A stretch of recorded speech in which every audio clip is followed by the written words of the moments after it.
Welcome to North Ambition Narratives. Today, I have another amazing gentleman on the show.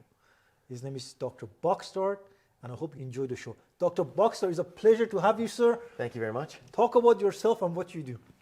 Well, my name is Dr. Jason Boxtart, and I'm a naturopathic physician, and I've been doing that since about 2002. 2002. So quite some time. And so my practice is primarily sports medicine, so fixing injuries and that kind of thing, helping people out of that. And then also most men's health, so anti-aging medicine and men's health. Yeah, so health optimization with men. So, Doc, talk about your childhood. Did you childhood. always wanted to be a doctor, or let's talk about how you got here? Yeah, so no, I wasn't as lucky as Tracy was. I didn't. Tracy was very lucky. I couldn't believe the things that Tracy said that she knew exactly what she wanted to do from 6 years old. It was a little different for me. I grew up in a family business. So family business. Yeah. So my dad and mom started a grocery wholesale company and retail company early on in our lives. And so my brother and I were really groomed to be in the family business right from the word go. That was always the expectation. We were going to work in the family business. And we did. My first job was at 13, cleaning the toilets and pushing the buggies in the grocery store. Are you serious? Oh, yeah. Are you Italian by any chance? No, I'm not Italian. No. Frankly, I don't know for sure, actually, because I was adopted. So my dad is Dutch, my mom is German. And so I'm probably some sort of mutt. But some mixture of things. So they adopted you when you were a kid? Yeah, when I was a baby. Yeah. Oh, okay. Yeah. So like whatever you are, you new. You look like a Viking, kind of a strong Viking. Yeah, appreciate go that. on to battle. Yeah. Well, I haven't always looked like that. I actually only started really looking after myself seriously by the time I was around 40. Actually. Are you serious? Well, I've been an athlete all my life, but ask Tracy. She's seen some before and after pictures. Early in my life, I did martial arts like she did, and then I did endurance sports for a long time. So I was didn't look like this. So you look like Hercules. Yeah, and then it wasn't until I got later on in my life that I decided to do strength sports and other things like that. We can talk about all that stuff later, but yeah. So let's talk about the Chinese. So you were embedded into the family business? Right from the word go. Let's talk about those experiences and some of those influences. Right? Yeah. Because you're very driven. That really did shape my life. I'm really proud of my parents. Like, they came to Canada after the Second World War. Yeah. And my dad came to Canada from Holland, largely because the Canadians liberated the Dutch from after the Second World War. Yeah. And Canada was a utopia, compared to Holland back at that time. And so he always wanted to come to Canada and frankly to make money to send back to his family. Yeah. And so he came to Canada at a young age, very young age, without any English, without any money, and without knowing anyone. He just literally took a boat to Canada, landed on the East Coast, and the Canadian government gave him a train ticket and said, get off the train wherever you want and start a life. And they gave him $32 or something like that. Just like that? That's it. That's all he had. He had no money, didn't speak English. And he actually met another Dutchie on the train and just basically sat with this guy because he didn't know anyone. I think that he was only maybe 20 at the time or less, like a young man. Yeah. And eventually got off the train in Kitimat because that's where the train ended. The train track literally ended. And so Alcan was there, still there, the smelter. And the guy that he met was actually working at Alcan. Yeah. And so that's where he started. So what is Alcan for people that don't know? It's I think it's an aluminum smelter sort of thing up in Kitimat there. Yeah. So that's when he went. That's when he started his first job. That he literally got his first job with his Dutch driver's license, which at that point was this big fold-out affair, right? Like multiple folds of paper kind of thing. And he told the guy, "Listen, I'm a professional window washer, so hire me." Yeah. And so in very broken English. And so he literally, that was his first job, cleaning windows. And then it got cold. Mm-hmm. And then he's thinking, man, like this is not going to be such a great job in the winter. So then he's cleaning windows on a Safeway grocery store. Yeah. And back then they had big glass windows in the front. Yeah. And so he's looking through the window thinking, man, that looks like a better place to live, work than here. Yeah. So then he went into the store and folded out his driver's license again and said, "Look, I'm a professional janitor." And then, no joke. And then he got a job cleaning the floors at night. Yeah. And that's where his grocery career started. And by the time he was done with that, he had 300 employees and sold his business to Overweighty. How did he do that? That is crazy, coming from, Lot of work, Yeah. Lot of sleepless nights, lot of sacrifice. And so so him and my mom did that together. I mean, he started his own business with a second mortgage on the house from a finance company. Yeah. And if he didn't succeed, we would all be living in the car. Wow. So he was all in. There was you- no opportunity for failure. How did you meet your mom? Well, they met in Kitimat somewhere along the way. Yeah. So my mom had ended up in Kitimat. Her family was from Vancouver Island, and then she was up in Kitimat with relatives. Yeah. And so they met there. So she used to call him the Dutch cowboy. Why? Yeah, well, because he was just kind of crazy. Like he still is quite a personality. He's a very larger than life kind of guy. Let's talk about it He's a later. very big personality guy. He walks into the room and if he wants to, he's the guy that fills the room. He's that guy. Yeah. Wow. Yeah, pretty amazing people, both of them. So so they got married. Did they have their own kids? Yeah, so for whatever reason, they couldn't have their own kids, and so they decided to adopt kids, and so both my brother and I were adopted as babies. Yeah, That's beautiful. So my brother's a 6.5-foot redhead. not even kidding. Yeah, one of the most beautiful people in the world, my best friend, without a doubt. But yeah, we're we don't look like brothers. Never have. No, not at all. But he's a fabulous guy. Yeah. So how was it like? Sometimes when you adopted, you don't feel you belong to the family. But did you have any of the experience, or did they just give you everything? No, my parents, they told us both that we were adopted right from the word go. Like we So they didn't hide it like someone. No. We didn't. They didn't sort of do a reveal. When we were 16 or something. They told us, in age appropriate ways as we were going along that we were adopted. And so, but frankly, we never do the difference. I mean, when you're an adopted kid, you don't know the difference between one family to the next. So they were my parents. And so I loved them as much as any other kid loves their parents, and they loved me that way too. So no, frankly, I never knew any different. Okay, it was good. always great. Yeah. So let's talk about some of the funny things that your father done, like some of the more interesting stuff. Oh God, there's some things. I suppose. I don't know. I should probably ask him if I should tell some stories, but I'll try to keep it mostly PG. But honestly, they were, really hardworking people. Like lots of times, my dad would say, "Listen, Jason, if I told you what I was doing with the business all the time, I don't know if you'd sleep." Because like they started with nothing. Like literally, they had no money. My dad started with nothing. So when you try to make something out of nothing, you have to work so hard. You have to work hard, but also you have to take chances. You can't be conservative. You can't be sitting in the corner, wondering, waiting for it to happen, right? And so, in the grocery wholesale side of things, he would, often buy commodities and look at commodity futures. And so, for instance, he would buy 2 or 3 trailer loads full of coffee, like tractor trailer loads full of coffee, in thinking that the price was probably going to go up.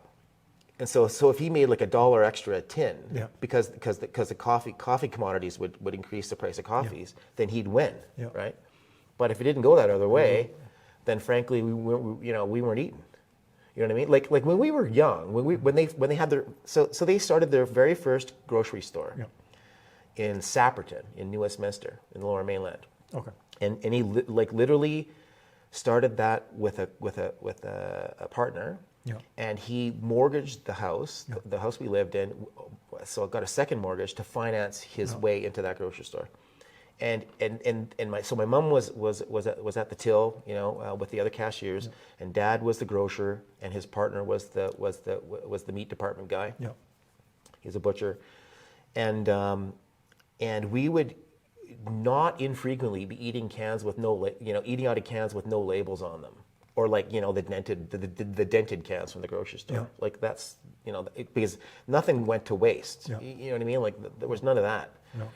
And so, so we, and even as that progressed over the years, and you know, if you skip ahead 25 years, my patient, they were really wildly successful, right? But all along the way, they never forgot where they came from. You know, the very first apartment they had was in a basement suite in Kitimat with a concrete sink, and they had hardly any furniture. And my mom tells the story of scraping up some money together to buy an Elvis record. She was a big Elvis fan when she was younger. And so my dad came home from work and she was dancing in the kitchen to this new Elvis record because she had one of those little portable, record players. And he got so angry because they didn't have enough. He had a car, but he didn't have enough money to put gas in the car. So the car was always in the driveway, right? Yeah. And so he got so mad because she bought this Elvis record because they had no money, right? Yeah. And so, like to this day, she still laughs about it. How pissed off he got about the Elvis record, like 40 some odd years ago or 50 some odd years ago now, I guess. But yeah, so they never ever forgot where they came from. Yeah. They're really well off. My mom still brings the cans back, to get their deposit back. Yeah. She refuses to drive a nice car. Yeah. Thinks it's too ostentatious. My dad loves nice cars. Yeah. He loves nice clothes. He loves a nice watch, that kind of stuff. And I probably got that from him. But my mom, not flashy. If she was talking to the Queen, she would talk the same way to the Queen as if she was talking to you. She's not an ostentatious person. She's humble, kind, and just they're just very regular people. Yeah. Doc, I've seen a lot of people that they had nothing and then they became big. But they forget themselves. It's easy to do. And then they lose everything. Yeah, it's easy to do. Yeah. And then who are you? Yeah. What is your core? Yeah, right? that's right. Your core, if money is going to change you of who you are, then you don't know who you are. Then you're not very solid. Yeah, because once you know who you are, inside, it doesn't matter how much stuff comes to you. Yeah. And you never forget where you come from. Then you can make a difference, right? Well, a lot of people, I don't know, like it changes them. I think sometimes it's crazy. It's crazy to see. So they were always very grounded, and they always made sure that we were, frankly, to a fault. When I was younger, and we were in the family business, my dad always gave us the crappiest jobs and paid us less than anyone else. Yeah. Always. Yeah. Everyone knew that we were the boss's kids, right? And so there was always expectations around that. But he made sure that nobody was going to say, "Hey, look, they're getting a free ride," that kind of stuff. That is important, I think. I literally washed a public bathroom in one of the grocery stores in the worst part of Surrey. There was literally feces on the wall. I would literally walk into the grocery store on the Saturday morning. Yeah. That was my weekend job when I was 13 years old. Yeah. And the first thing that I would do is walk through the cleaning aisle, grab a pair of rubber gloves, grab some cleaning supplies, and go and spend the next 2 hours cleaning that toilet. I did not like that. No. That was not my favorite job. As a matter of fact, I was cursing my dad under my breath most of the time when I did that job. No joke. But in retrospect, I really respect them. Like, they never made it easy for us. Yeah. They could have. Yeah. We had friends who ran in the same circles, that they really, their parents really, I guess for lack of a better word, spoiled them, gave them everything because they could. Yeah. And I know, now I'm parenting my own boys. Yeah. Reflexively, I want to give them everything. Yeah. Anything that I can, I want them to experience and to have, because they're my kids, right? Yeah. And but it takes so much self-discipline to not do that. Yeah. It is hard. Yeah. It's almost heartbreaking to do that to your kids when you know you wouldn't have to, right? But they did anyway because they knew in the long run, even though they weren't my friend. Yeah. That wasn't the point. The point is they were my parent. And their job was, as a parent, to make sure that I was the best human being I was going to be by the time it was time for them to let me go. Yeah. That was the point, not to be my buddy. Yeah. And to this day, I really respect them for that. That was a difficult decision as a parent to make, right? Yeah, because you don't want to spoil your kids. Well, we saw it all around. Yeah. There was other kids in the same, circle. Yeah. That frankly became really useless adults. Yeah. Honestly. Yeah, I've seen it. And only just because their parents indulged them. Yeah.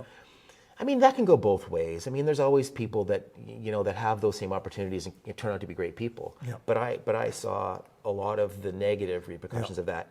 And only in retrospect, now that I'm, 56 and I have the opportunity for 20/20 hindsight, that, like I said, they made really difficult but good choices. Yeah. There's a saying, I don't know it directly, but it says, strong men create weak men. I know what you're saying. I don't remember. I know that one too. They create problems create strong men, then the cycle repeats. Yeah, that goes around. Yeah. Right? So it's like in business. Usually, second generation owners of family businesses, it fails. The majority of them, they fail, because you didn't have to kill yourself to get there. Yeah. So you don't appreciate all the stuff. But not only that, but you didn't fail all the way along. Yeah. That's the thing.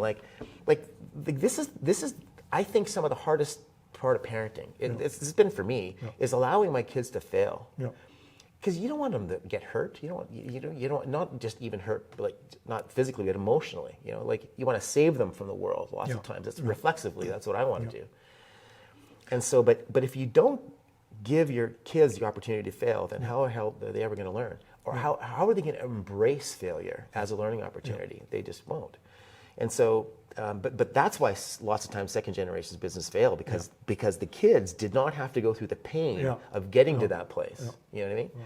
So but my parents made us go through the pain, no doubt about it.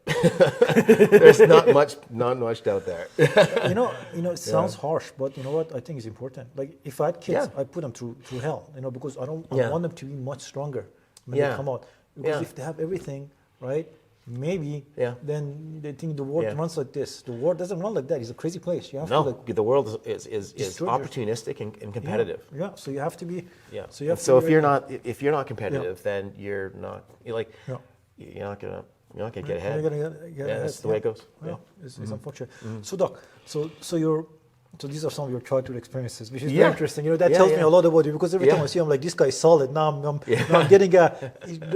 getting like insight to I understand. So then what happened after that? So when you get so older, we were involved in the family business, my brother and I both, and then eventually came an opportunity to sell the family business. Okay. My parents were in their 40s at that sort of, I guess, late 40s at that point. My dad's health wasn't super great at that time, and so we were sort of wondering whether this was a good idea or not. Yeah. It was, Overweighty came along and wanted to buy the business, and this took some real soul searching. We actually, literally, as a family, went on a 2.5 week cruise together. Wow. And not because we did that before, we'd never done that, but the point was that we were going to spend a lot of time together, have dinner together every night, and talk about and really contemplate, really think about out of our normal environment, whether this is what we wanted to do or not. It's not very often that you have a cash buyer for a business that size, and it's a unique opportunity, and so. We really had to think about it. In the end, we all decided that selling it was the best thing to do, and in the day it was, because the grocery business is an ultra competitive business with very slim margins, and the big eat the small all the time.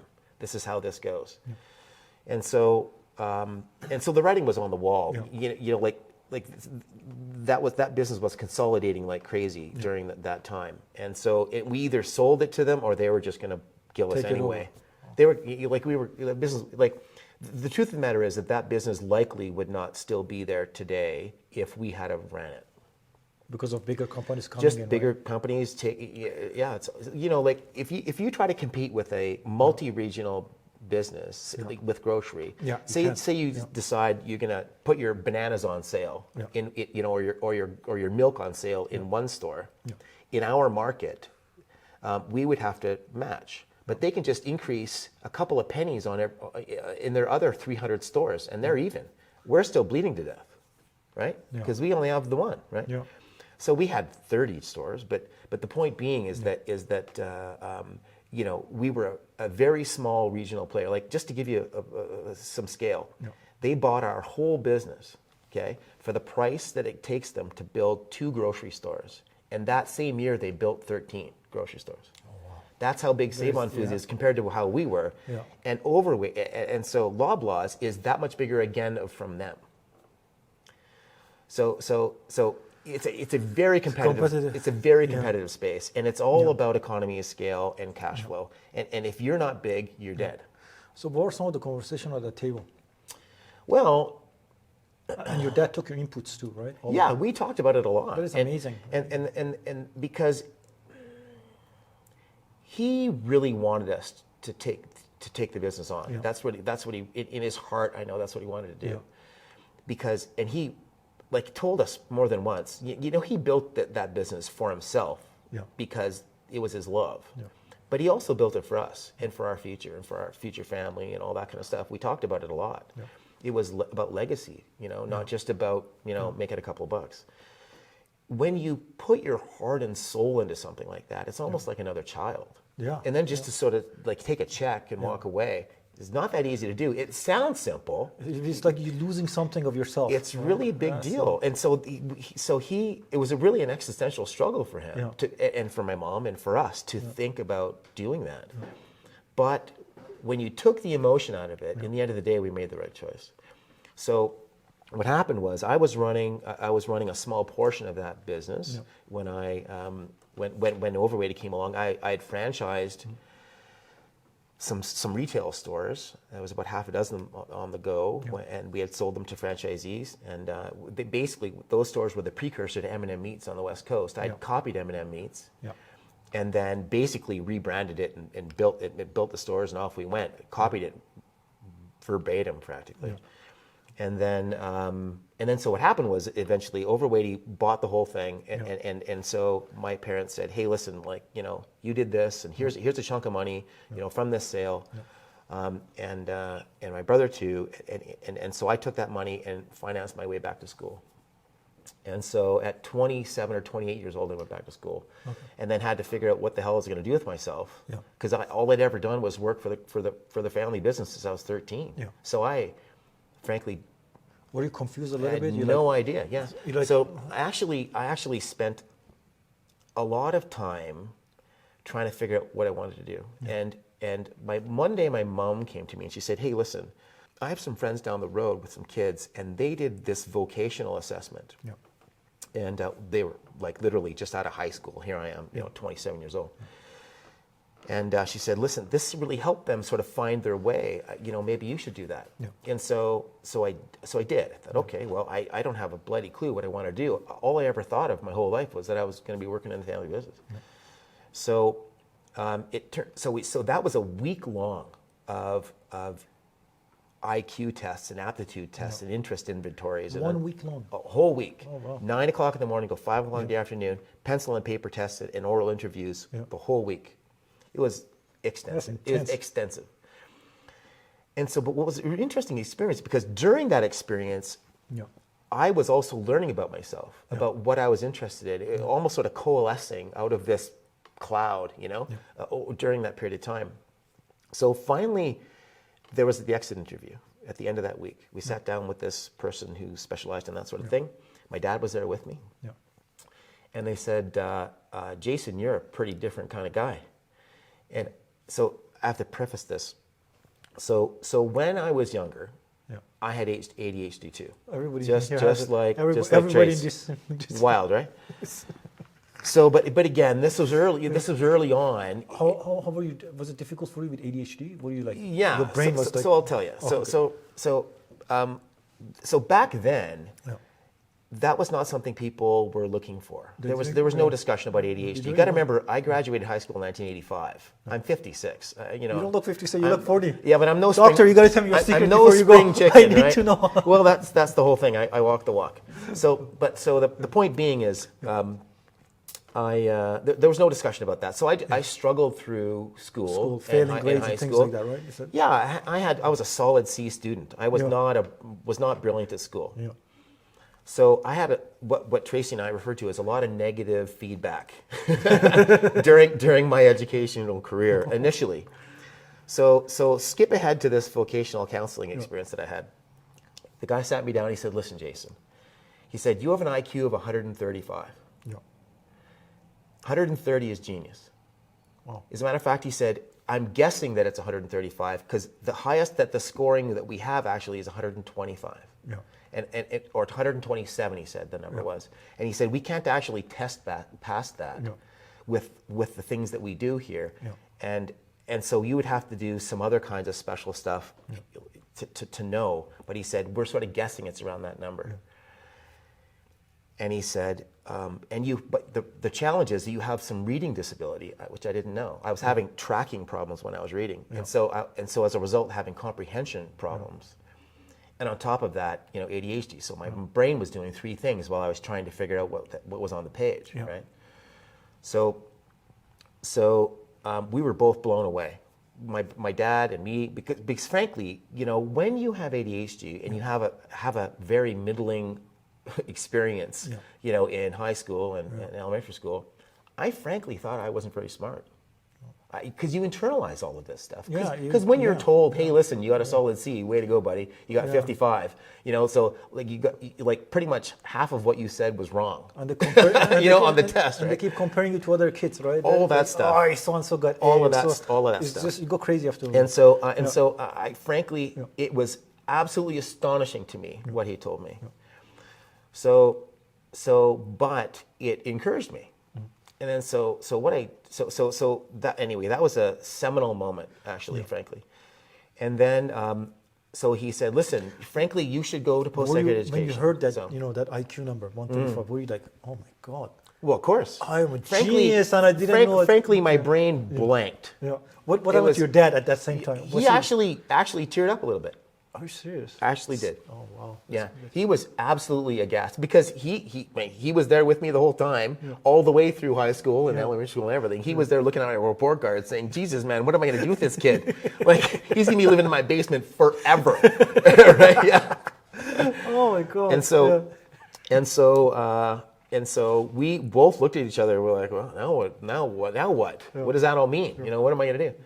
And so so I got some special educational training in reading, tracking, and comprehension, and other kinds of things. We went and got that done, and so there was that. And frankly, the thing that really got me was that it changed that experience changed who I thought I was, and encouraged me to think, you know what? Maybe I could do something exceptional. Yeah. Maybe I could.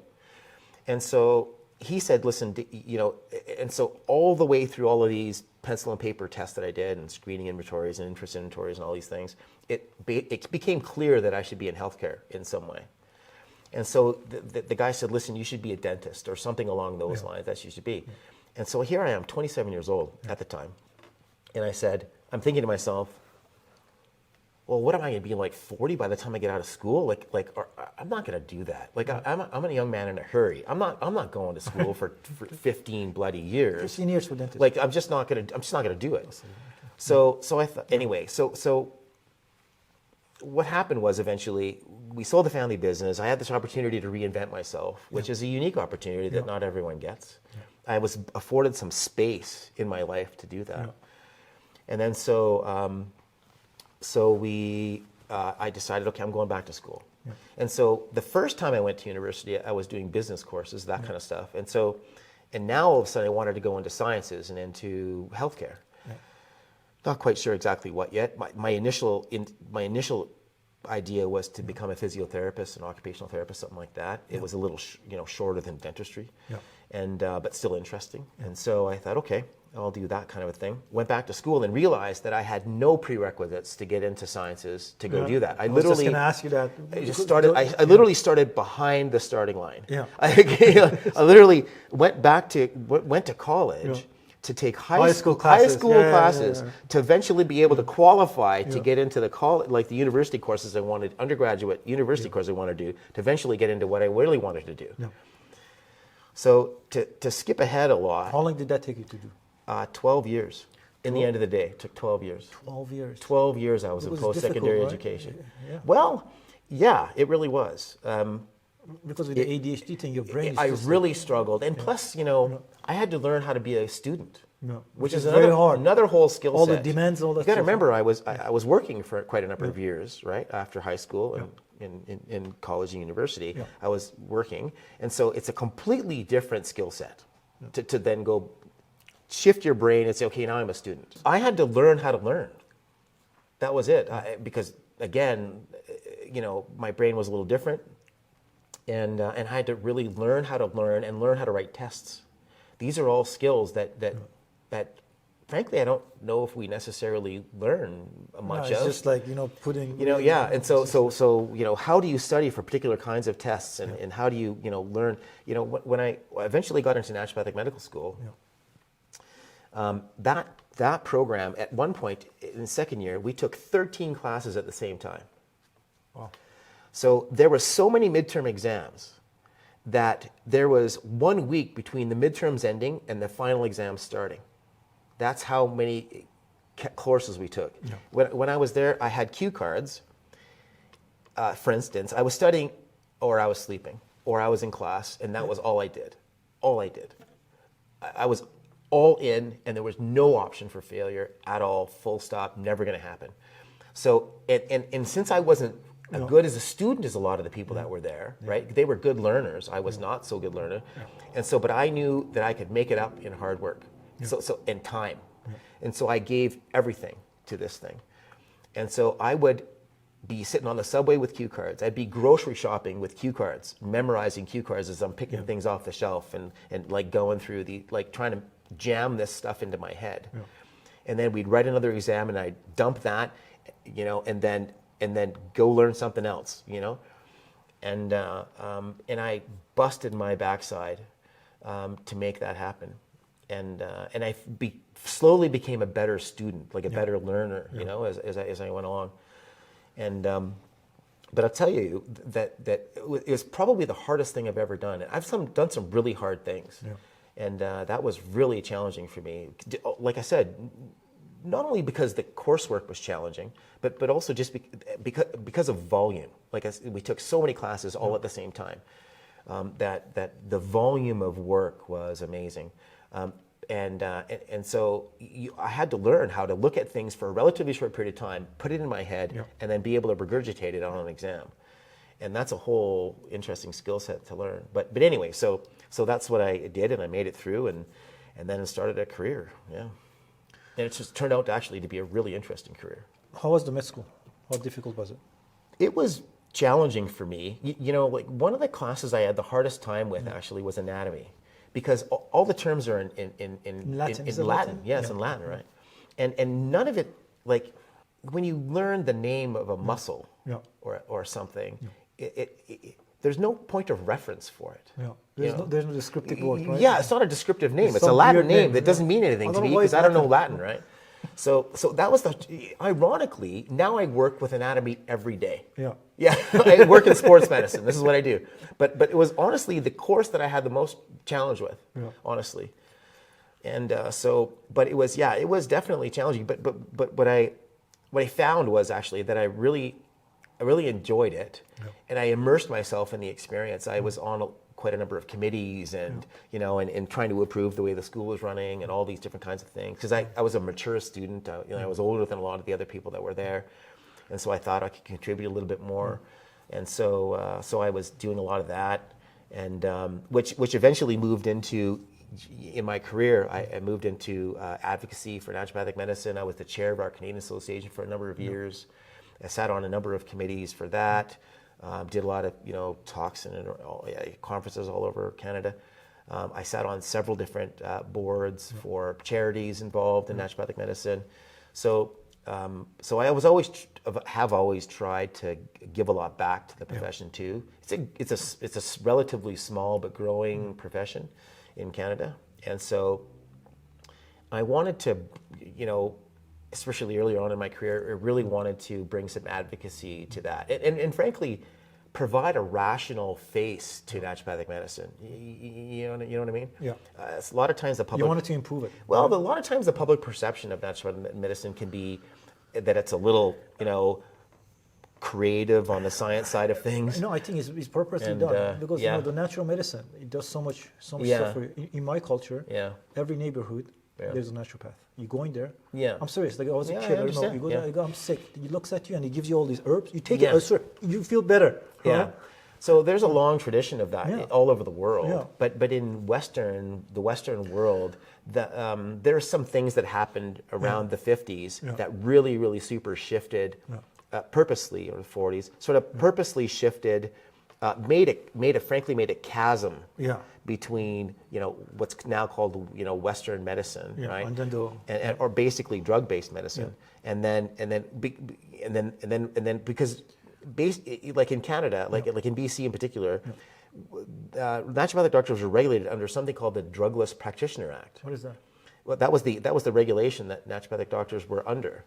Because I'm just using that term as an illustration to describe the divide between natural health practitioners and Western medicine. There was literally meant to be this sort of Chinese wall between those two things. It was constructed that way, and so that's the way. So it's always been characterized as a dichotomy. Right, there's this and there's this, and nothing shall come between. You know what I mean? Like there's just it's ridiculous. It's always been the way that it has been, and for a long time. And frankly, I've spent a lot of my career trying to bring those things together in a rational way that respects both of those bodies of knowledge. Right? There's a lot of benefits to Western medicine, and I prescribe drugs every day. I understand how they work. I understand their proper application. It's a big part of my practice. But also, I have a deep and abiding respect for the power of nature and the power of the body to fix itself. If you just get out of the way, you know what I mean? The body can heal itself. Well, everyone knows that. You cut your skin, you cut your arm open, and then it fixes itself. I mean, that's I don't understand. I don't understand how that's even a debate. But so people ask me, like, what's the difference between a medical doctor and a naturopathic doctor? And really, the answer is not much. But lots. In that the training is very similar in lots of ways, because frankly the body only works one way. You know what I mean? Like you either understand how it works or you don't understand how it works. So there's not a lot of middle ground. But the difference is perspective. It's and maybe some of the tools that we use. But that's it. So and so there's frankly way more in common than there is different. And so it's frankly not that difficult to bring them together once you realize that. And frankly, because the dichotomy is frankly a construct that has been built by people that want to build that narrative. That's all. That's all it is. In a lot of cultures, I'm talking about Middle Eastern cultures, some Asian cultures. These two work side by side. Absolutely. Like in my culture, like I remember when our family members would get sick, they would go to a naturopath, then they would go to a doctor. And then they combined the medication, just making sure everything it was normal. We never had I'm right. There was no tension between the two. There's no tension. They work together. The doctors, they would call on the phone and talk to each other, right? So here, for a variety of reasons, there's like I said, that the dichotomy is a construct, way more than it's a real thing. And so people ask me all the time, do Tracy, like when they learn that I'm a naturopathic doctor, Tracy's a medical doctor, people have said to me, do you guys argue all the time? Like, do you argue about medicine? And we never do. Never argue about medicine. Because never. That's what they want you to think. Yeah, that's what I'm saying. People want to think. That's what I'm saying. It's all about division. They assume that it's that there's this division, and I've got my camp and she's got her camp, and we're like this. And the truth of the matter is that nothing like that at all. She obviously has her strengths, and I have my strengths. And we totally respect that about each. Like even just today, before we came here, I was writing a prescription, and for a medication that I don't prescribe all the time, an inhaler, and for asthma. And I said, hey, how do you write that again? And she just, said, oh yeah, write and away we went. And because she does it all the time, right? And so I'm just refilling prescription for a patient that just needed that, And so, so we don't have arguments about medicine, honestly, for a lot of reasons, mostly just because we respect each other a lot, but also because because, like I said, we have more in common than we do differences. That's for sure. Well, the more we are separated in everything that in this life, the more weaker we become, right? Absolutely. So nobody's smarter than all of us. It's one of my favorite things. Nobody. Exactly. Right. But if we're all separated, we might think we are not smart, and then we are much weaker, right? Absolutely. So and probably easier to lead. Yeah. But anyway, that's another conversation. It's crazy. It's crazy. It's crazy. But anyway, we both love working together. And frankly, our views on medicine and how to apply it, frankly, aren't very different. At all. So, Doc, you graduated from your school. Right? Yeah. What were some of your experiences while you were studying these things? Well, frankly, it's largely a blur. My head was down a lot, studying. But I was. Were you like, I am made for this. This is my dream. Or you're like, I'm doing this because I want to do something. Or you're like, no, this is what I want to do. All of it. All of that was true. I loved it. Sometimes you hated it. But it was exhausting. And like I said earlier, probably the hardest thing I've ever done. And like I said, I've done some really hard things. This was challenging. But also, I felt like such an accomplishment to get through it. Every step of the way. And the farther along I got, frankly, the more I loved it, and the more it was encouraging to me. Because you got to remember, like I said, when I went to school, I wasn't sure that I could do it. Even though this guy told me I was supposed to be all smart and everything, I still had to figure out how to be a student. So, but yeah, it was a really interesting experience. Met a lot of fabulous people that I still keep in contact with, and. It was largely a great experience. Yeah. So, Doctor, it took you 12 years to get here, right? Yeah, sort of all in. Yeah. So, what was your father's reactions and your parents? Were they proud of you? It's actually really funny. Very happy. They were super happy, but they were. It was my dad that actually suggested that I become an naturopathic doctor. He had actually been. It's kind of a funny story. Okay, let's go. So he had a heart attack, and had cardiovascular disease, Just to give you, I don't know if he may or may not want me to tell you the story, but I'm going to tell you anyway. So he was about 42, and his mom needed something, I forget what, but she's in Holland still, and by herself, and I think that she needed some legal stuff done or something went on, and so he had to go to Holland to look after it, and he was a very responsible son. He looked after his mom, like crazy. And frankly, that's why he came to Canada, to make money so he could send it back to Canada for her, because their dad died when they were quite young. So she was alone. He also died of a heart attack. So dad, anyway, so he was going to Holland. He was having heart attack symptoms before he left, and he knew he was having a heart attack. He was having chest pain and pain down his arm, and he was sweating on the plane, on the way to Holland. He knew he was having a heart attack, and he still went, because that's how stubborn he is. I'm not even kidding. So he does what he has to do. I think it took him about 24, 48 hours, the stuff he had to do. He got right back on a plane, landed in Vancouver, went right to St. Paul's, and he was on the table getting treated inside of 8 hours, 12 hours. Like quad bypass, like serious heart attack. That's how stubborn the man is. Okay? So, yeah, I don't know. I don't know what you say after that. But wow. Like the Terminator. This is a guy. Yeah, this is a pretty different guy. This is like a Viking bloodline. Just a different guy. Yeah. So yeah. Anyway, that was my dad. So what happened? He told you to be a naturopath. So what happened? Well, what happened was, so he was referred to a cardiologist, Yeah. and his cardiologist said to him, "Listen, like as the years went by, and he did checkups and stuff. He said, listen, your dad died of a heart attack. Yeah. Your brother died of a heart attack. Yeah. Your other brother died of a heart attack on the table getting another bypass.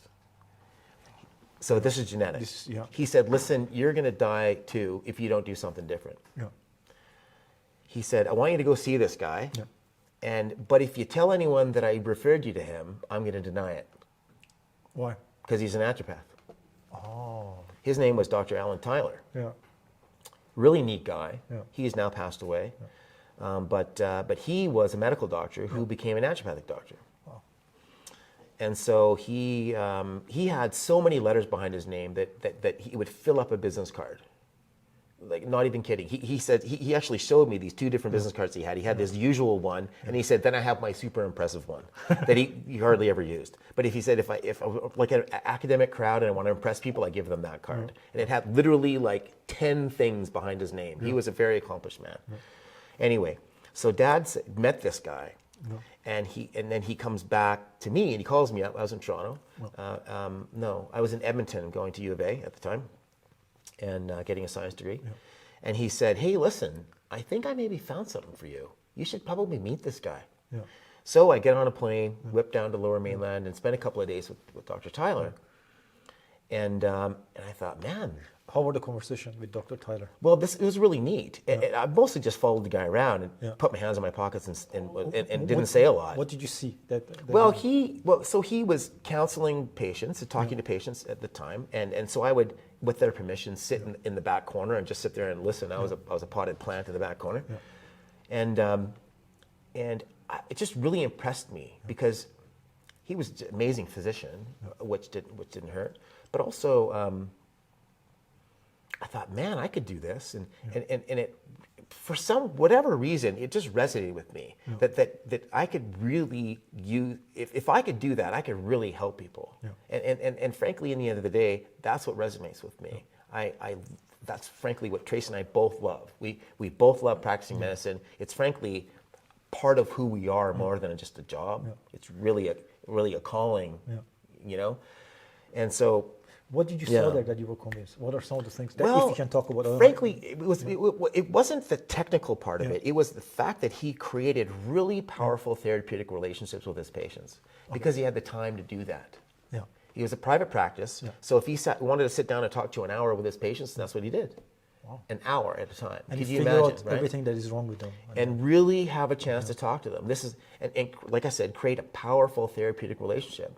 And listen, and the therapeutic relationship is a powerful component of a physician's ability to help people. Right? Why?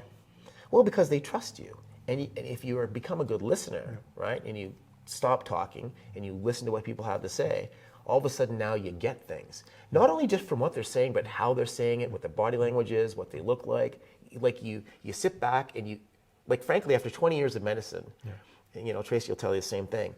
You can sit down across from someone and pick up a lot because we become really good at observing, to see things, see how everything, skin, hair, nails, how people sit, what they look like, how they talk, everything you bring in. It's all of it comes in, right? And so, I mean, I don't like to say that out loud very often because it just freaks people out a little bit when they, you know, when they think that you're looking that hard at people, you know. But the point is that I thought, man, now that's something. This could be something that could be really powerful, not only in my own life, because that sounds selfish, but frankly, in people's lives. And so and plus on top of that, you know, from a sort of career standpoint, I thought, man, if I'm to compare that to physiotherapy and occupational therapy and those kinds of things, this kind of thing allowed me a lot more autonomy. So in that, I'm a primary care provider, so I don't have to ask the doctor, what should I do? I'm the doctor. So I'm making the calls. And you got to remember, I was self-employed and grew up in a self-employed family for a long time. So autonomy is important, right? I frankly make a crappy employee. I'm really good at running the show, but I'm not so good at following along, right? Because I'm frankly just want to take my own path most of the time, right? and so that's also resonated powerfully with me, that I could really I could use that as a springboard to make my own way, as opposed to having to follow along or have to be, work for someone else or have all these other kinds of things or be an employee somewhere. I wasn't beholden to anyone. And I loved the idea of, because that's what I grew up with, of starting from nothing and making something out of nothing with your wits. And your father was a perfect example. That's exactly right. So you knew it was possible. So I knew I could that was doable if you worked hard and were diligent and frankly cared. You know what I mean? Then you could make something of yourself. And what's really interesting about naturopathic medicine in Canada is that there is almost no institutional supports for that profession. Like there's no government handouts, despite the fact that it costs about $250,000 for that training, right? So you really have to make your own way, and so there's no MSP to pay for fees to come see me. I used to teach in the medical school here in Prince George. I was one of the first naturopathic doctors in Canada to have a faculty position in a medical program, and only just because, frankly, it's because I was in Prince George, and it was a small enough community that faculty members and other people met me and saw that that maybe I could be something that can contribute. And so if I lived in a larger center, I may not have ever had that opportunity. So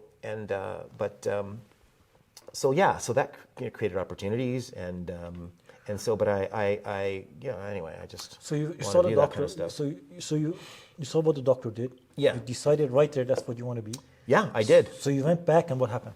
Well, I went back to U of A, and then my dad said, "What do you think?" And I said, "Man, I think I really want to do that." And he said, "Well, I'll tell you what." He goes, "Dr. Tyler liked you, and he's going to write you a recommendation letter to the school in Toronto, or the one in Seattle if you want to go there, Tacoma." And so I thought, well. The exchange rate was killing us back then, and going to the U.S. was going to cost a whole lot of money, and so I thought, well, I'm going to go to the one in Toronto. So that's what I did, and don't regret it. Fabulous school and great people, diligent, hardworking, and passionate people about naturopathic medicine there, and so that's what happened. Off I went, and it was a big gamble. I mean, that is a lot of money and a lot of time. And if you don't make it's a risk. You have to take a risk. You're done. Right. Yeah. And so there was attrition in that program. About I don't know what the number is, but a fair number of people didn't make it through. It was a hard program. It's hard, really hard, frankly. Yeah, and academically challenging. Yeah. On lots of levels, not only because learning medicine is frankly not that easy, but on top of that, we had to learn all of the other kinds of systems of medicine. We had to learn about homeopathy, about traditional Chinese medicine, and about Western botanical medicine, and about physical medicine. All of these things, all on top of learning how the body works. Wow. So. In the end of the day, I think it's such a strength to be able to pull from all these different systems of medicine that really, frankly, are all talking about a different way of looking at the body. I liken it to a bunch of blind people standing around an elephant and touching a different part. They're all describing the same thing, but it's all different. You know what I mean? That's very like what it is. All these different systems of medicine we had to learn. Not all of which I use in my practice, but it was an amazing experience to be able to learn how the body works from all these different perspectives. Chinese medicine and qi and energy and homeopathy and Western botanical medicine. How do you learn about the active constituents in plants and how they work and what their what the pharmacology of those things are, and on and on and on. Super interesting stuff. Yeah. So when you graduated, what happened after that? Well, so then I started looking around for what to do, because there is no big job, especially certainly 20 some odd years ago, there was no big job list about where you're going to go. You had to figure it out. Basically, you got a diploma, you got a kick in the butt, and have a nice day. It was nice knowing you, and off you went. That was it. Kicked out of the nest, long drop. So And so I basically, I thought, well, I have an advantage. I'm a little older and I have a couple of bucks still left over. Yeah. And so I thought, well, maybe I'll buy a practice. Yeah. So I sort of like jump ahead of the queue a little bit. You buy an existing practice so I don't have to start from nothing. Yeah. And then so that brought me, and I knew I wanted to go back to BC because BC at the time had the best scope of practice, and that's where I was from, and that's what I wanted to do. Started looking around, landed up in Quesnel, looking at a practice in Quesnel. Yeah. That didn't work out, so I landed in Prince George because a guy needed a locum he had a neck injury. Yeah. And was doing, it took a long time to recover from cervical spine fusion. Okay. And so I right out of school ran this guy's busy practice for 9 months or something, or 10 months, something like that. Yeah. So that was really jumping into the deep end, which was right up my alley. It's what I wanted to do. I wanted to immerse myself in this thing. Yeah. And I didn't want to sit around in an office waiting for people to show up. Yeah. That was not my style. Yeah. So I wanted to jump in, and that's what I did. And frankly, and then 20 years went by. Not even exaggerating. It was a blur. 20 years. A dog and 2 kids later, and whammo, it happened. You look up and you're like, wow, 20 years went by. Wow, you was that busy, right? Your life was so busy. Very, very busy. You built a very successful practice, and frankly, really, really, really thrived in Prince George. It's a really great place to, I think anyway, a great place to at least back then, to raise young kids, and lived a small life. Went to church, went to work, looked after my family, and that's pretty much all I did. And it was a great part of my life. So, doctor, talk about your first patient. Your first patient. Do you remember that far? I know one of my first patients. Okay, so talk about how you feel. When they walked in, were you like, oh my God, this is my first patient? Well, I have a lot of patient stories. Because of rules around patient confidentiality, I can't really talk a lot about that. I want your feeling. But I'll tell you, here's what I'll say. Yeah. I think that it's such a privilege to be able to practice medicine because you get to be an intimate part of people's lives. And oftentimes, when they're in some of the most vulnerable times of their lives, a part of not right in the beginning of my practice, but as I got more confident and started to learn more about medicine, because listen, no matter what anyone tells you, you graduate medical school, you know enough not to kill people. Yeah. You're not a good physician. Yeah. You're new, right? And you rely a lot on your superiors, on the more mature physicians, and to lead, to help you along the way. I did lots of that too. And so what I'll say is that the early years were characterized by the amazing feeling of gratitude. Sometimes I looked around thinking, somebody letting me do this, and I get paid to do this. Yeah. Like, this is unbelievable. Like, people come to talk to me because of what I know. Yeah. Like, what's in here. Yeah. Thought, man, oh man, like, what an incredible privilege. I frankly loved it. It sometimes scared the hell out of me. Yeah. Sometimes I felt entirely out of my depth, I get to put game face on. Yeah. You know what I mean? People can tell you some outrageous things. Yeah. You know what I mean? So early on, it was an incredibly powerful experience. And I'll tell you, like 20 some odd years later, I still feel that way. Tracy and I both still feel that way. Practicing is a privilege. Being allowed inside somebody's life in a way that they may not even let their best friend be in their life. I do a lot of men's health now, and we talk about things you would not talk about with your buddy. I do lots of sexual health. You hide it, right? Yeah. Well, I have lots of conversations about sexual health with men, and erectile dysfunction and all these kinds of things that you wouldn't necessarily have a conversation over a beer with your buddy about. But they talk to me about that, and so it's an incredible privilege to have those kinds of conversations with people and it takes a particular kind of skill set to, in a very short period of time, allow people to do that. And to be safe. Yes. Right? Because they're vulnerable. Yeah, that's right. And so oftentimes once when you get the right feeling from people, I'm quite friendly with people, open, and even about my own experiences, so that they know that, hey, listen, this guy's not some standoffish doc. This guy is real, raw, and he's real, walking the same walk as I am, because I'm a 56-year-old man too, and he's walking this walk with me, and I think that I can talk to him about this stuff. You know what I mean? And so it's an incredibly powerful experience, frankly. I think a lot about like what you do. You're a documentarian. You have to learn how to let people let you into their life a little bit, so that they have to feel comfortable. Offer their experience to you. You know what I mean? And that's a real skill. Yeah. Same idea. Yeah. So, Doc. Yeah. So how did you meet Dr. Tracy? Let's talk about the juicy stuff now. Yeah. So, it's kind of funny, honestly. She was a patient in my practice at the time. There was multiple physicians in my old practice, and so she was going to my practice. I saw her around, as I'm rushing between rooms and this and that.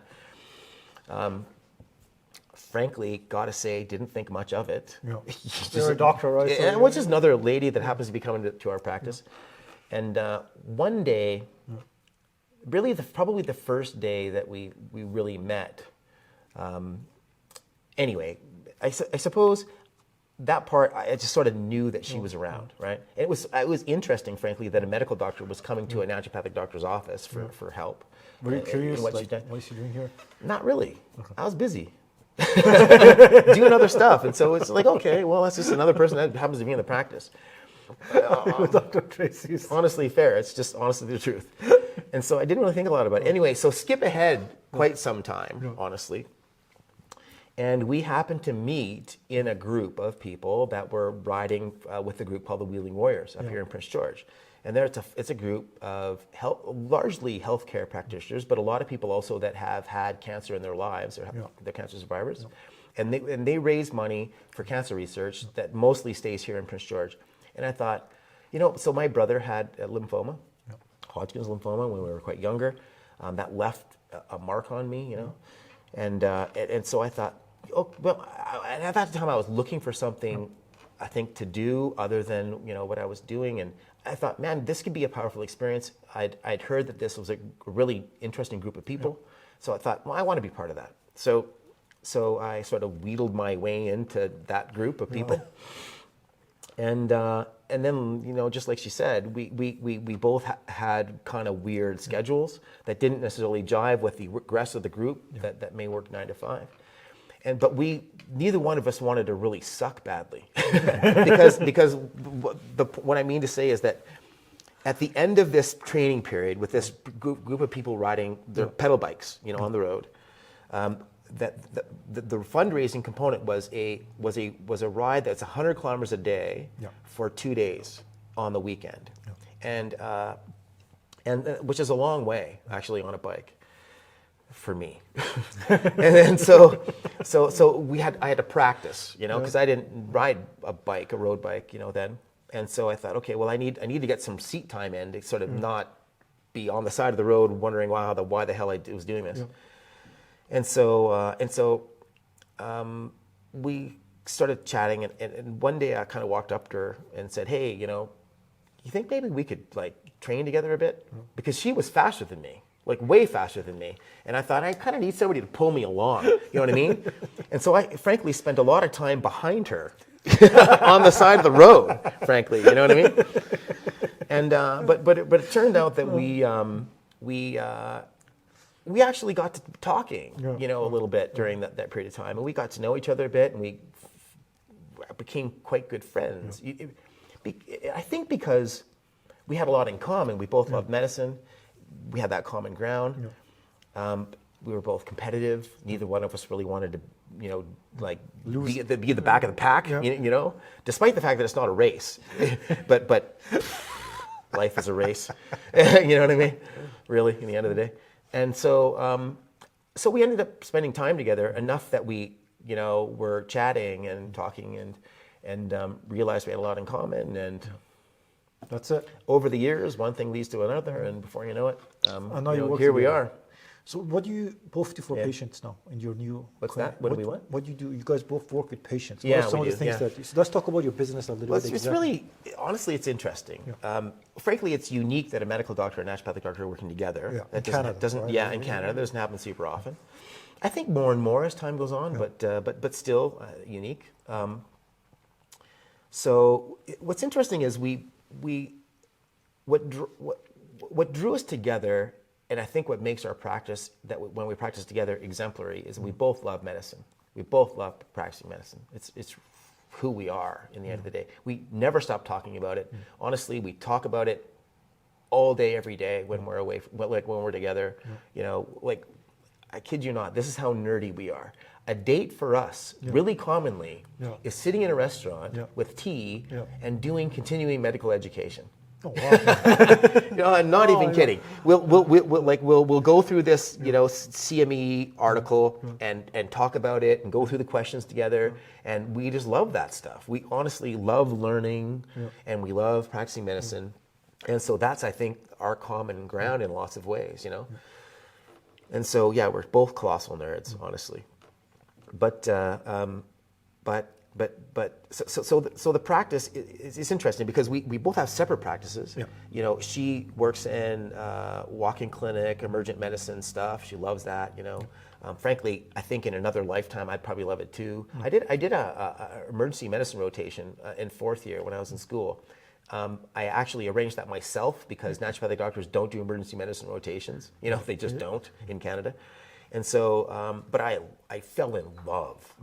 Like to order lab work and have it in your hand 15 minutes later is awesome. When you're a doc, that's so cool. You know what I mean? Like you see they take an X-ray bedside and you see it, on the screen like 15 minutes later. It's awesome. You don't have to wait. You remember everything. It's all right there. You know what I mean? It's so amazing. So we, so we had that in common too. We both love adrenaline sports. We both all this anyway. So she has her own kind of practicing medicine.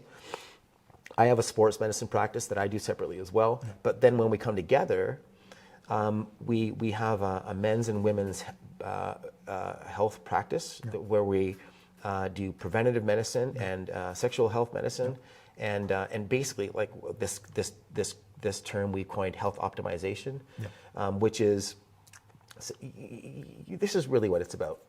We get middle-aged people, men and women both, who come into our practice and say, listen, I'm tired, I don't feel well, I used to feel well, I know what that's like, but I don't anymore, and I don't know why. There's nothing wrong with me. I go to my family doctor, and they run some lab work, and they say, listen, you're 45. That's why you feel that way. And frankly, they're not wrong. I'm not disparaging family medicine at all. I love them all. But so there's no pathology. They don't have colitis. They don't have, They're healthy, but they're unhealthy. You know what I mean? They're not what they want to be. And they can have pathology. Don't get me wrong. We have lots of patients that have heart disease and have diabetes and have all these things, and we manage all that stuff too. Don't get me wrong, but lots of times, after that pathology is being managed, now what do you do, right? Or if you're if you don't have any of those things going on, but you're just, like I said, you're tired, you're not sleeping well, you're not performing at the work the way you'd like, you're not performing with your partner the way you'd like.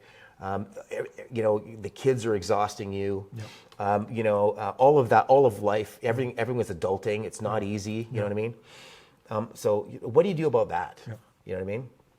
So our job is to help people feel the best that they can at that time, and we do that using,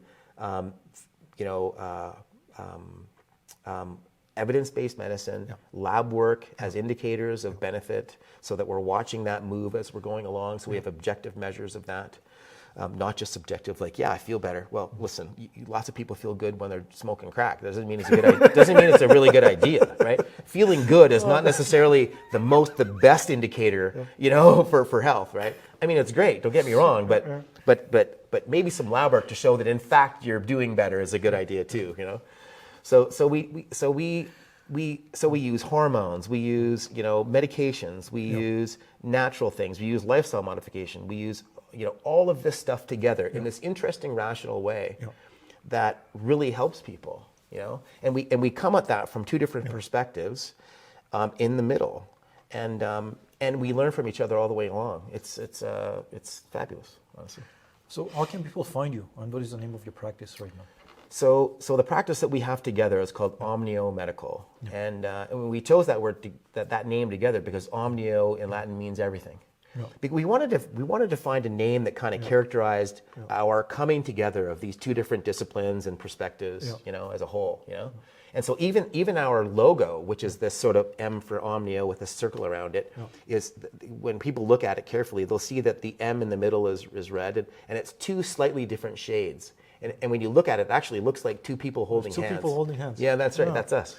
Oh, that's cute. Yeah. It keeps getting better. Yeah, that's right. Yeah, that's right. Yeah. It's kind of neat, eh? Yeah, it's beautiful. Yeah, that's right. Yeah. So you guys are crazy in love, right? Nuts. Which is very rare nowadays, right? Well, Tracy is a very, she's a different person. But in a fabulous way. Honestly, we are both really kind of different people that probably wouldn't be super good for other people, but really good for each other. Yeah, good. That's probably the best way of putting it. Yeah. Doctor, so you mentioned that at 40, you changed your life. What is that about? Because you're all muscular. I cannot believe you're 50. So here's the kind of the backstory. Yeah. So I was about 40-ish years old, I think 42. And my parents invited myself and my kids and everything to go to Hawaii. They had a timeshare there, and they wanted to share that with us. And so they said, hey, listen, pack up the kids. We had no money. They said, pack up the kids. We're going to buy you a plane ticket. Come to Hawaii with us. Hang out for a little while. They saw that we were burnt out and tired and previous marriage and everything, and everyone was exhausted. And so we said, okay, off we go. So I went to Sport Check to buy some shorts to wear.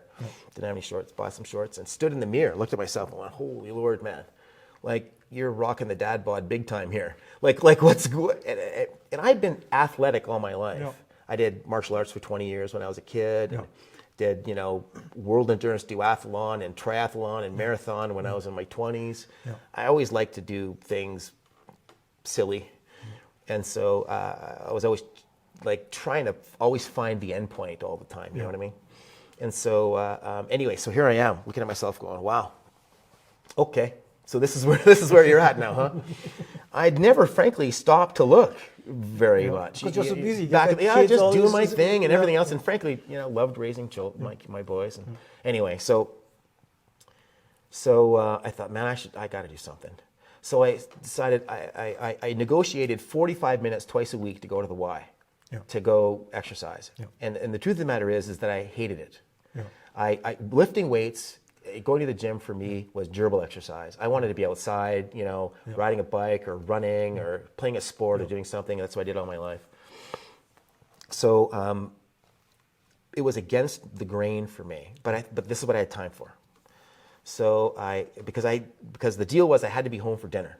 Yeah. Right. I mean, that was like sacrosanct. Being home for dinner, sitting at the dinner with the table with the kids. Yeah.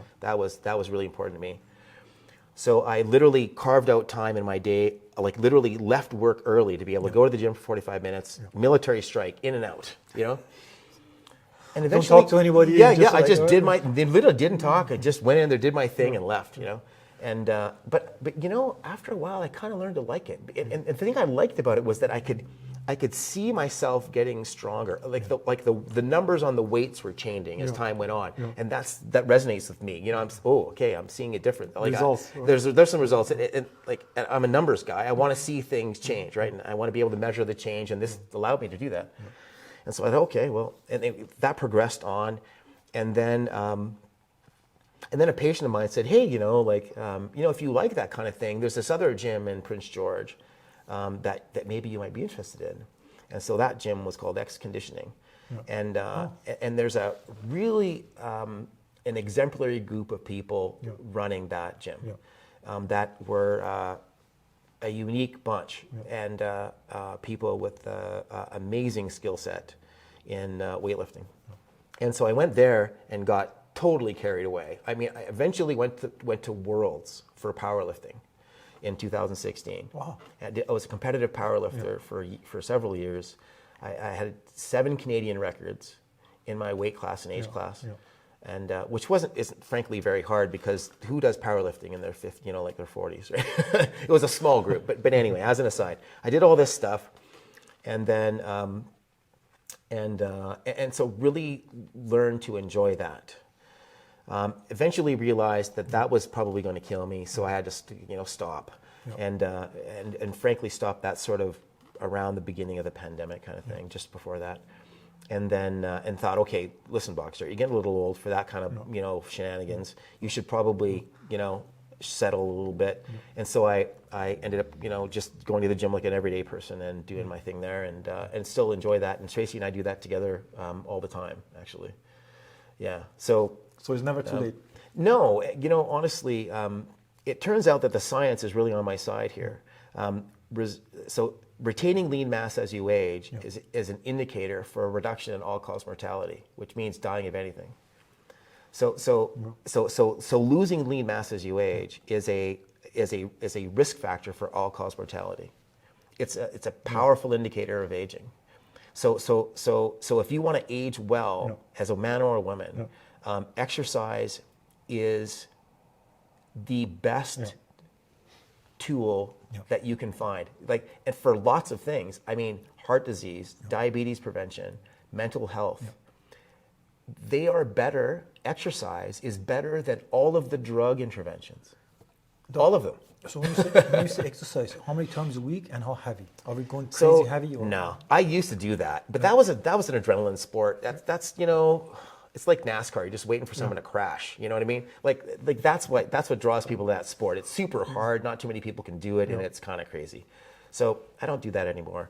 But I really respect the people who can do it. It's frankly, it's the kind of thing that not everyone can do. I think Tara Weber. All of those people. Multiple world record holder. Honestly, seriously, they are exemplary human beings in terms of their ability to do that kind of stuff. Her and Mike and these other people that I used to lift with. Amazing people, frankly. And the discipline that it takes to do that is unbelievable, honestly. It's insane. And it's frankly painful. That sport is painful. It is not something where you go, man, I feel like $1 million after I did that. It's hard. But anyway, but like so many things in life, really rewarding, even though even though it's hard. So nowadays I lift like a regular person, but frankly I do that, and so I love teaching other people about that and how to do that well. Do you do heavy or do you do medium? No. I do medium. Medium. Okay. And so after I left that part of my life, I had to frankly relearn how to do all of that. And so I have, and so now I lift for longevity, not for big weights, not to be a gym hero, right? Okay, good, So I do that to age well, but also and to look well, look healthy, because frankly, people are drawn to my practice and they look at me and they say, hey, this guy's legit. I mean, I'm not just saying stuff because I read it in a book. It lends some legitimacy to your practice. If you say, well, not only is this possible, but I did it. Look, I did it. I'm just a regular guy. I'm not anything super special. I can do it. So can you. You know what I mean? So how many times a week you think is normal? A few times a week. Are we 3 or 4? 3, 4, 3, 5? 4, like Some that. people go 7. Is that okay, or it's too much? It's just.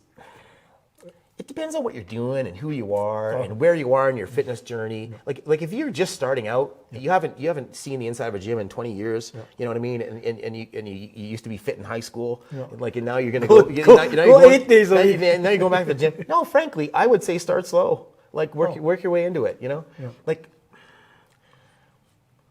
The kind of plan, the kind of thing that people can do is not always this Olympic sort of exercise program. You start where you're at, work your way into it, find something you like, because frankly, the rewards are over the long term. Not over 3 months. You know what I mean? So think of it like a vector, you know. So like this for the crowd, right? So camera. So you can make a relatively small difference, right? Yeah. And in the short term, that doesn't look like very much difference. Yeah. But then expand that over 15 years. Then it's like, okay. Now it's a big difference, and it's right? Sustainable, right? Right. That's the thing. So the power is in time. Yeah. It's not in. So don't kill yourself in 12 weeks. Because listen, if you can do something for just as long as you can hold your breath, that's frankly not going to make it's not really going to make a difference in your life over the long term. Doctor, this is the same. Yeah. This is also applies to business, right? You have Absolutely. to, instead of, because there's no way you can build, you just keep being consistent and slowly things become. And so exactly the same thing with health and fitness. Listen, prevention is not sexy. Yeah. It's about as exciting as driving on the right-hand side of the road. Yeah. Nothing happens. Yeah. And that's the point. That's a good thing. You don't want things happening. That's the point. Is nothing's supposed to happen. You're just supposed to be healthy. Yeah. You know what I mean? Yeah. So it's not interesting in that you're not getting a lot of positive feedback. You're avoiding problems. You know what I mean? You're not. That's the point of prevention, right? So I help people build rational plans for them, whatever they're at. Lots of people don't want to look like me. They don't want to do the things that I did, right? For lots of good reasons, frankly, because lots of things I did was really dumb at the time, Or you learn, right? That's the point. But it's not for everyone, right? So everyone's got their own path, and I totally understand that. And so the trick is to find your way, and I help people do that. And then, because the best plan is the plan you can do over the long term, not the best plan. So, Doc, before we finish, do you have anything else you want to talk about?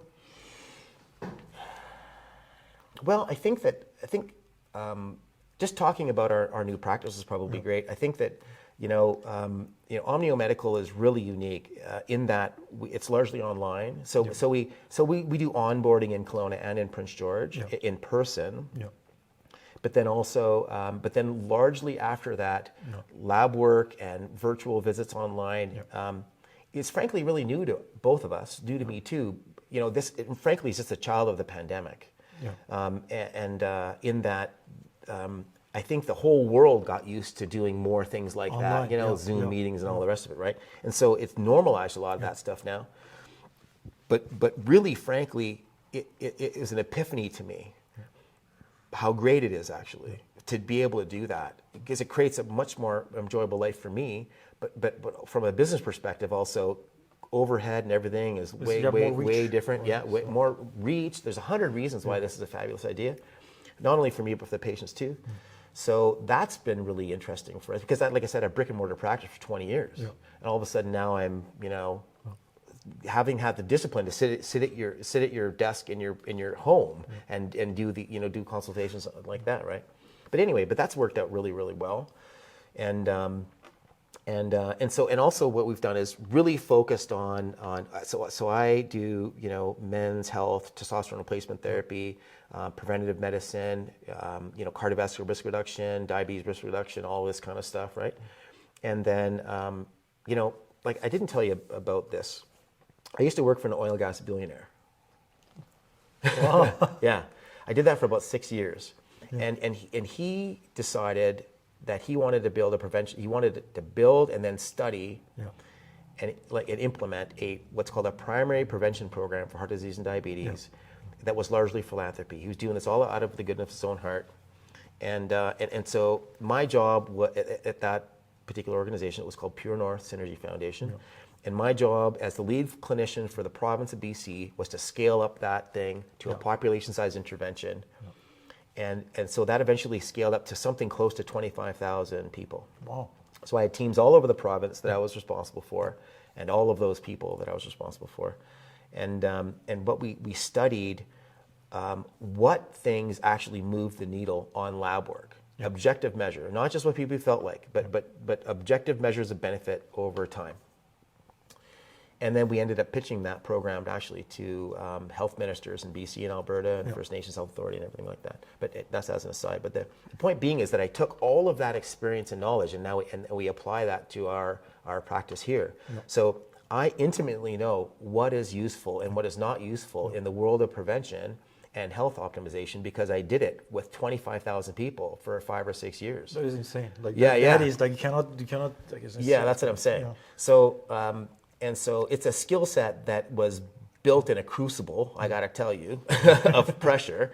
But it was an amazing experience that frankly, completely changed my outlook on medicine and practice. Yeah, it was pretty cool. It was all focused on helping vulnerable population people. So I got to help people in a scale that most physicians never get to do, unless you're a public health officer, and got to help people that would otherwise never ever be able to afford that help because Alan paid for everything. Oh wow! So it was all free. It was never free, frankly. I love when people do stuff Nothing's like that, free, right? but it was no cost for all the people involved. So I did that, and then have been able to bring that experience into my practice. So it's pretty interesting, actually. Pretty neat. It's fun. I'd love to find out more. Super fun. So what is your website? And then so the website is called omniomedical.com. Pretty straightforward. And there's an online scheduler there. People can book appointments just online, and away you go. It's technology now. It's amazing. Okay, perfect, Doctor. Yeah. It was a pleasure to have you on the show. Thank you very much. I hope to see you soon again. Yeah, thank you. Okay, I'm gonna finish it up. Appreciate that. No, it's amazing. The good thing about this thing that we do, I'm always getting schooled. I love learning. I love it's crazy, right? We're both learning. We all do. Thank you very much for joining us on this episode, and I hope that you have learned something new. And if you need help, you know where to go. Thank you. Have a great day.